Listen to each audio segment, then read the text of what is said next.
This is a review of the Xbox Series X, Series S controller after 3 years of use, what you expect after 3 years of use in terms of the physical body of the controller and visually.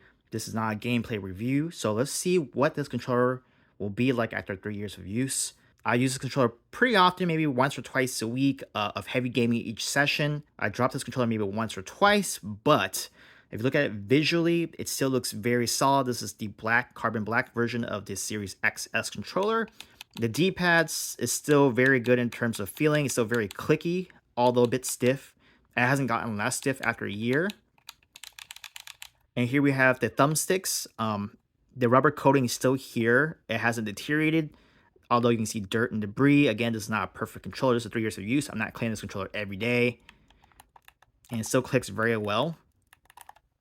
The face buttons are still very good. They're responsive.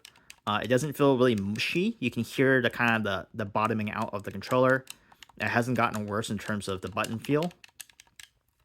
In terms of the option, start, and share button, it's very light feeling and it hasn't changed much. It's a different type of texture than this in terms of the feel and texture.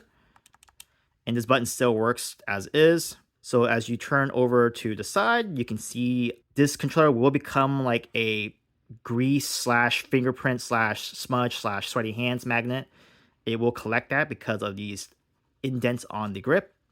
So be aware of that. And in terms of the triggers and bumper, it still works as intended. Although I have noticed one of them has sounded more hollow, which is this left one, LB, compared to RB over time. I'm not sure that's because of the way the controller is designed, or because I've been using this button more, but it seems more hollow over time after 3 years of use. The triggers still works as intended. And it's weird because the right trigger has more of a clicky sound. The left trigger doesn't have the clicky sound anymore. It just sounds like it's bottoming out. And right here, you can see the USB-C port is still good. The pin is not broken, or the stub is not broken. And I've used this controller mostly wirelessly, but there are times when I do plug it in. So this will hold its own. It will be pretty good to last you for a long time as long as you're not tugging it on the port. And the rear end, you can see the audio jack.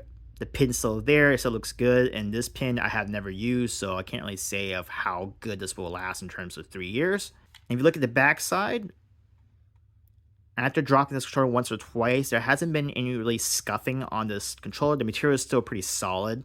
But as you see, like I said earlier, your sweat and your finger oils or your hand oils will kind of seep into this grip because it's perforated or it has bumps and into the battery casing terminal. Now, if you open the battery case, I use a rechargeable battery, which is something separate. So I have no issues with putting batteries in here because I don't use regular batteries.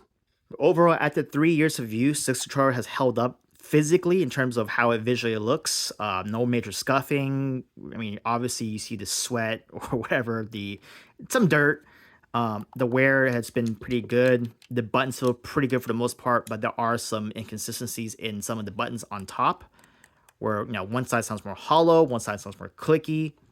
But overall, this Xbox Series X, Series S controller has been very good for 3 years, and it's a champion.